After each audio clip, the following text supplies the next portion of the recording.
On a remplacé le mot esclave par salarié, et cette fameuse phrase, les amis, j'en comprends le sens dans l'hôtellerie.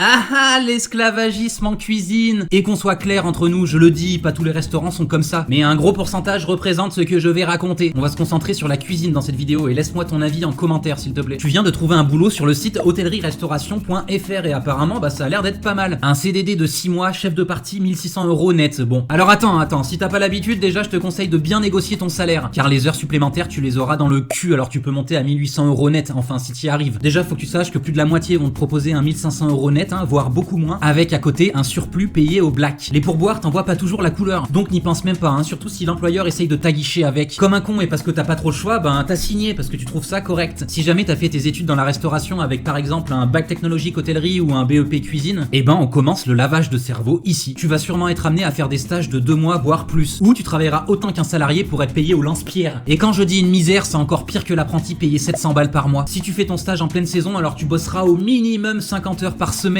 Mais rassure-toi, tu seras pas le seul, tu vas sûrement tomber dans un restaurant qui fonctionne avec 70% de stagiaires apprentis. Ah bah oui, c'est moins cher et en plus ça ouvre pas sa gueule. L'école hôtelière le sait que tu dépasses tes heures, mais elle fermera sa gueule, car ce sont les profs, les directeurs et compagnie qui le répètent souvent. La restauration, c'est un métier de passion où il ne faut pas compter ses heures. Bon, on va dire qu'ils sont déjà sympas de t'avertir et d'avertir aussi tes parents. Mais sans déconner, au lieu de prévenir, vous pouvez pas agir au lieu d'envoyer tous ces stagiaires à l'abattoir là. Vous formez des jeunes à devenir de parfaits esclaves pour le futur, et non, j'en rajoute pas. Et le pire de pire, c'est qu'il y en a qui payent pour faire l'école hôtelière. Non mais t'imagines le truc de malade. Alors oui, quand on est à l'école, on est content de travailler beaucoup et de se sentir important dans une entreprise. Le monde du travail, tout ça, c'est super chouette, on fait la fête, on se couche tard et compagnie. Mais après 15 ans de cuisine, tu penseras différemment et ça sera trop tard. Et après, il y a des articles de presse qui tombent avec comme titre 32% des CDI rompus dans la restauration. Ou encore, attends, je me décale, je te laisse regarder.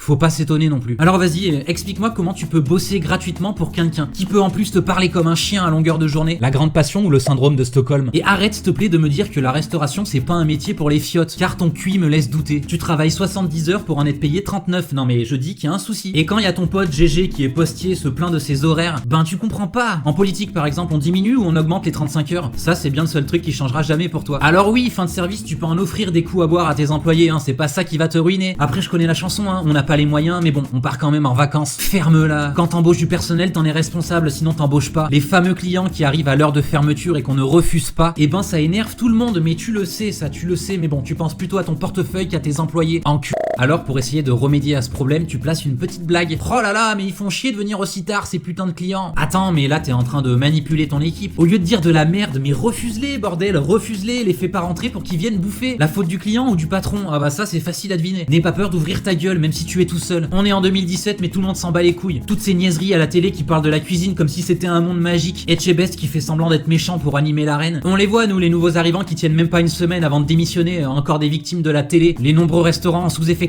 où il y a 2 cuisiniers pour 80 couverts. Du coup, forcément, t'es obligé de dépasser tes heures, et de loin. Si vous êtes exploité, mais qu'est-ce que vous attendez pour démissionner? Le boulot, c'est pas ça qui manque en cuisine, alors fous-moi le camp d'ici.